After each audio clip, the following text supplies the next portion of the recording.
सोना यानी गोल्ड इंसान के पास जितना भी हो लेकिन वह कम ही लगता है, क्योंकि यह है ही ऐसी कीमती धातु की इसे हर कोई पाना और पहनना चाहता है। लेकिन क्या आपने कभी सोचा कि इस धरती पर ये खोजा कैसे गया होगा? तो इसी से जुड़े कुछ रहस्यों को हम जानने का प्रयास करते हैं। दरअसल 3100 बीसी पूर्व मिस्र, जो आज का इजिप्ट है, के कस्बाई मजदूरों को नेचुरल रूप में मिलने वाले गोल्ड को क्लीन करके भट्टी में पिघलाकर ठंडा करने का काम मिला था। उसे आज 5000 साल हो चुके हैं और इस दौरान दुनिया ने 1,25,000 टन गोल्ड पृथ्वी से खोद निकाला है। और इस गोल्ड की सबसे बड़ी खासियत ये है कि इसे किसी लैब या फैक्ट्री में बनाया नहीं जा सकता, जिसके कारण इसकी अहमियत हजारों साल बाद भी उतनी ही बनी हुई है। ऐसे में बात करें कि इसको सबसे पहले किसने खोजा, तो इतिहासकारों के पास इसका कोई सटीक जवाब तो नहीं है, लेकिन मिस्र के लोगों को नदियों में यह सोना मिला होगा ऐसा माना जाता है। और उसके बाद धीरे धीरे लोगों को इसके गुण पता चले और उसके बाद आभूषण, धार्मिक वस्तुएं और साम्राज्य के प्रतीक बनाने के काम में गोल्ड का इस्तेमाल होने लगा। धीरे धीरे इसके आर्थिक महत्व और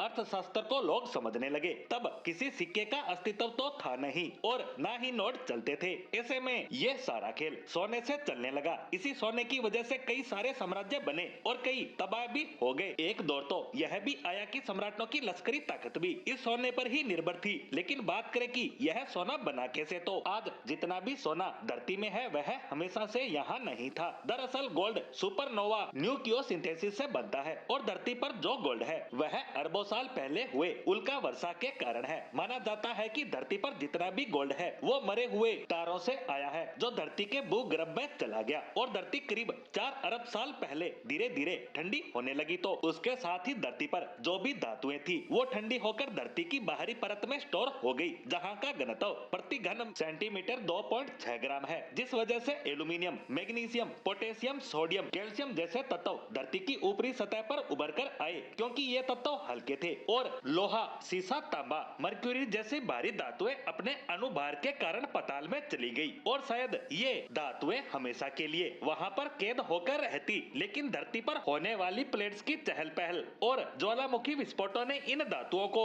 इनका कैद खाना तोड़कर बाहर लाना शुरू कर दिया। इस तरह देखा जाए तो सोना भी अन्य धातुओं की तरह एक रासायनिक तत्व है और इसकी उत्पत्ति पृथ्वी के निर्माण से भी पहले हुई थी, यानी यह भी अन्य धातुओं की तरह तभी से पृथ्वी के गर्भ में दबा है। वहीं सोने के बारे में एक और मजेदार बात करें तो यह इतना घना 19.32 ग्राम प्रति घन सेंटीमीटर है कि यह अपने द्रव्यमान के लिए ज्यादा जगह नहीं लेता और अगर आज तक धरती से निकाले गए सोने को अगर पिघला भी दें तो मात्र 70 फीट व्यास का एक घन बनेगा, यानी यह अपने आकार के मुकाबले काफी ज्यादा भारी होता है। इस तरह से आपको यह तो समझ आ ही गया होगा कि सोना धरती पर घटी प्राकृतिक घटनाओं के बाद बनी अन्य धातुओं की तरह ही एक धातु है।